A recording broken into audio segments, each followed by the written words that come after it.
Hey, I'd like to welcome you to another episode of Mission Matters. My name is Adam Torres, and if you'd like to apply to be a guest on the show, just head on over to missionmatters.com and click on Be Our Guest to Apply. All right, today I have Brian Wong on the line, and he's co-founder over at Norman's. Brian, welcome to the show. Thank you for having me. All right, Brian, so excited to get into your company today. So we'll be talking about Norman's, which is a Toronto-based online men's fashion brand. So excited to get into this. Before we do, though, we'll start this episode the way that we start them all with our Mission Matters Minute. So, Brian, we at Mission Matters, we amplify stories for entrepreneurs, executives, and experts. That's our mission. Brian, what mission matters to you? Yeah, so for Norman's, really our ultimate goal is to become the source of inspiration for everyone. At Norman's, our three main priority is number one, obviously, we are a clothing or fashion company, so we want to bring the best product possible to our consumers.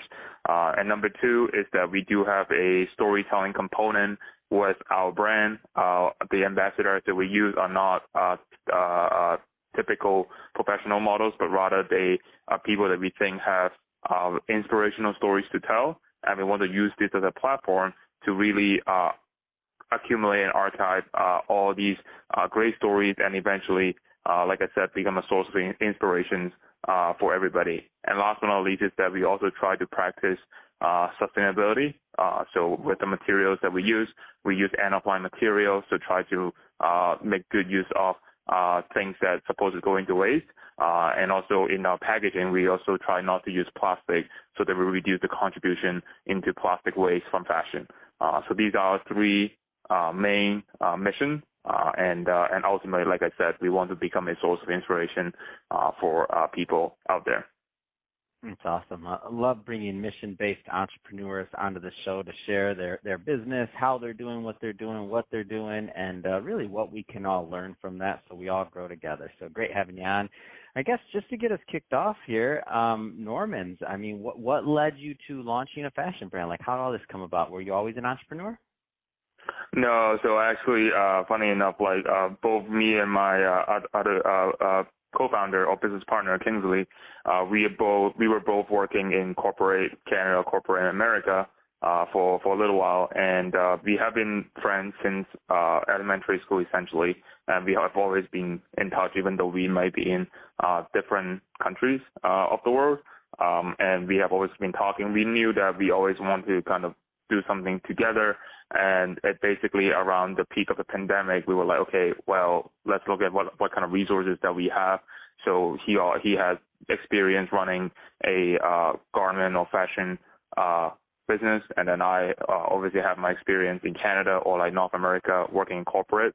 So we thought, okay, why don't we kind of combine that and put together a brand and try to do different things, that some of the things I mentioned during the first minute to see if we can differentiate and make some noise within this market. Now, you have an e-commerce background, right? Am I correct on that? Yeah, you can say that, yes. Yeah, that's awesome. I love it because I think it's just interesting to try to launch a new or to launch a clothing brand to kind of meld some of your experience, whether it's online or otherwise, and to get that out into the market. What was your inspiration for the stories component and the ambassador side of things? I think that's really interesting, especially for a clothing brand to go about it the way that you're doing it. Like how'd that come about? Yeah, so that's how we were thinking about it. That like we said, okay, obviously there are a lot of great brands, established brands out there, whether it's online or in traditional brick and mortar stores. There are well-known brands out there. So the question we have as entrepreneurs, because we both have business backgrounds while we studied business back in school, and we asked ourselves, okay, why do people want to buy our brand, right? Like let's say we have great products, we have great quality, but what would even get people to think of buying, paying for that before they can even know that our products are good or with good quality. And so then we think about, okay, what about the, obviously we need to take pictures, right? Whether it's the flat product picture only or like on body pictures, we need to take those. And essentially those are the things that represent our brand. initially, to our consumers or people to our audience, rather. And so we were like, okay, yes, we can obviously, if we have enough budget, we can obviously go the typical route to find, okay, can we find celebrities representing us, and then kind of go the typical path. But then we were like, okay, but what about maybe people that have inspirational stories, right? Because at the end of the day, what we want is that our brand resonate with people, that when they look at our brand, they think of something very quickly, very instantly. And then we start thinking more about it. Okay, yes, of course we get inspirations.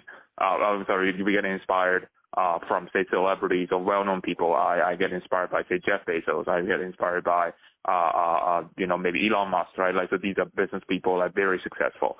But at the same time, like, if we think about on our daily lives, a lot of times we get inspired by people around us, right? Like people we talk to, people we work with, and they may or may not be celebrities, right? Most of the time they're not, right? They're just like ourselves, like we are all ordinary people. So, okay, so why don't we use this as a chance, as a platform to try to uncover those stories? And in a way, logically speaking, they might be more relatable, right? Like, I watch a lot of basketball. I play basketball as well. And yes, I can definitely get inspired by the biggest star on earth. I can get inspired by Steph Curry. I can get inspired by LeBron James. But how relatable are they to me, right? Like my, I probably not so much, right? Like there are only a few things that maybe are relatable. So we kind of hone into that point and say, okay, why don't we try this? We don't know if it's going to work. Logically speaking, maybe if we do it right, maybe we can resonate with others, and that may give us a chance to also be unique within this marketplace. So that's kind of how it came about. Oh, it's a great story. Since launching Norman's, is there any, and this is kind of the entrepreneurial side of this, so you've been, according to what I could see, at least on LinkedIn, I believe you've been doing this for about 2 years or so. Is there any, is that about right timeline-wise? I'm just curious. Yeah, so I would say yes, right? Like, I think, so this is kind of the unique nature. I mean, almost this whole venture is very unique. Like, almost every component is very unique. So first of all, me and Kingsley and I, so the last time we saw each other was back in 2019, or 2018 actually, end of 2018, I believe. We launched this brand in 2021, and the whole time until this moment, he is in, he locates in Macau, China. I locate in Toronto, Canada. Okay. Wow. The whole time we run this remotely. All right. We went from, okay, now we need to incorporate, and then we need to maybe hire people. We need to get designers. We get to, obviously he oversees production over there, and then we need to find some. All of these are arranged in a remote context. Right. So that's number one. And so yes, but and on top of that, like I mentioned, we both keep our daytime or corporate job doing this on the side. Now, obviously, we go through the proper path and we declare that to our employers that we're doing this, but we obviously have to prioritize our corporate job first before we can do this. We are basically sacrificing our downtime to do this. And so because of that, yes, we have been running this whole thing in 2 years. Vast majority of that until this point is about setting things up. Just about like I said, incorporating, getting all the right paperwork, understanding the rules, getting designers, getting samples, getting people to try it on and then make adjustments. And we really officially launched the brand in Canada late December last year, so really just about a month ago. But yes, it has been quite some time for us to put all this together. Wow, what a great story. I love it. This is when you think about like brands and how they start and how they get to the next level, and you hear these founder stories, and people sometimes get caught up in the success side when it's all, on the other side, and they're like, wow, this is amazing, this brand or this product or service, a lot of different things just came out of nowhere. And it's like, do you know how much work went into that on the back end and for everything to get to where it's at, even to get a product on the shelf or to get it delivered? It's so much work, and so that's why we love entrepreneurs over here at Mission Matters, and that's why our whole platform is dedicated really to telling that story. Anything so on this journey up to this point that you're at, anything that surprised you, like that you were, as you kind of take step by step, and you're like, oh, I wasn't thinking this, like good or otherwise, by the way, any pleasant surprises or otherwise, where you're like, oh, I would have probably did this differently if I would have known this in advance. Any thoughts? Right. Yeah, I think it's for me, for sure, is the shifting gears on a regular basis between being an employee and being, let's just say, like entrepreneur, right? That mindset, it really helped. Like I like to think of, like, maybe it can be challenging for sure, but if I think about it, it actually helps me kind of both sides, right? So when I am an entrepreneur, obviously my role is to, okay, I need to communicate very clearly, delegate, some of my responsibility to the expert, the specialist, right? Like, I'm not a photographer, so I need to kind of leave it up to our photographer to say, okay, this is what looks good and this is what doesn't look quite good, right? I need to leave it to our designer to say, okay, when these colors go together, they are the trend in this upcoming years or whatever. So these are the things that I need to understand, that I need to do a good job in delegating, right? And that's kind of the mindset when it comes to being, with entrepreneur, obviously more than that. And then now when I shift to, okay, now I'm back to, I'm employee for my employer, and I'm working in a particular team in a particular section. My scope of things I need to oversee is a lot, obviously less, right? Because as an entrepreneur, I need to oversee legal, marketing, accounting, finance, operations, supply chain, all of that. Now, but back to my job, I oversee this one, but really because of that kind of practice that I'm thinking of in a broader sense, the entrepreneur, it helps me in my job to really put things into perspective and say, okay, I see a bigger picture now as an employee working in this smaller area, and then it really helps me to do a better job communicating on what I need to do or think about what I need to do to get to from point A to point B in my regular job, and then vice versa.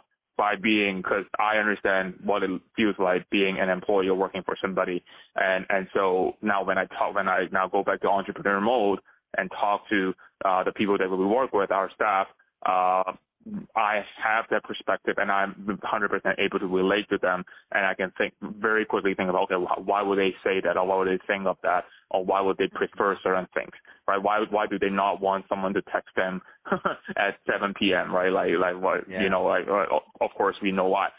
For me, if I just think of I'm an entrepreneur, that's nothing, like that's totally fine. But if I think of it from their perspective, that's, then I will easily understand. So I think I would say that's a pleasant surprise, honestly, because of, when we even just saying it out loud that I do these things, a lot of people, even my parents, would be like, that's a lot of responsibility. That's a lot of work. Are you able to handle that? And yes, that is all true. But the part that maybe only people who go through that would know is that if you think of it the right way, it really helps you do a better job on both sides. So I would say, yeah, that's a pleasant surprise. Oh, that's awesome. Well, Brian, I have to say it has been great having you on the show today, and I look forward to watching the current success and future success of Norman's, and to follow the brand and to watch it grow. Like I love the entrepreneurial spirit. I love people getting out there and doing their thing with their product and getting out to market and testing the market and figuring things out and going through that constant refining that it takes to make something, to make some noise. So I wish you all the best. And if somebody is listening to this or watching this, and if they want to follow up and they want to learn more about Norman's and to get involved and to follow the journey, I mean, what's the best way for them to do that? Yes, so they can certainly check us out at normansapparel.com. We soon enough will also be shipping to the U.S. as well. Right now we're Canada only, but very soon we will also open up to the U.S. We have our social media handles, so we have Instagram, Facebook, TikTok, LinkedIn, and YouTube. So they're all available in normansapparel.com. That's NORMANS apparel, apparel.com. So you have to check us out. That includes the ambassador stories that we have touched on. Feel free to also watch that and give us any feedback. At this stage, we are more than happy to receive any kind of honest feedback that can only help us, whether it's on a product, or on a website, or on our social media engagement. Every bit of honest feedback will really help. Fantastic. And Brian, we'll put that information in the show notes so that our audience can head right on over and check out the products. And speaking of the audience, if this is the first time that you've connected with Mission Matters or engaging with the platform, we're all about bringing on business owners, entrepreneurs, and executives and having them share their mission, the reason behind their mission, and really what gets them motivated to go out into the marketplace and to make a difference. That's type of content that sounds interesting or fun or engaging to you, then we invite you. Hit that subscribe button so you can definitely catch all the upcoming shows that we have coming up, because we got a lot more mission-based entrepreneurs coming up as well. Brian, again, thanks again for coming on the show. It's really been a pleasure. Thank you so much, Adam.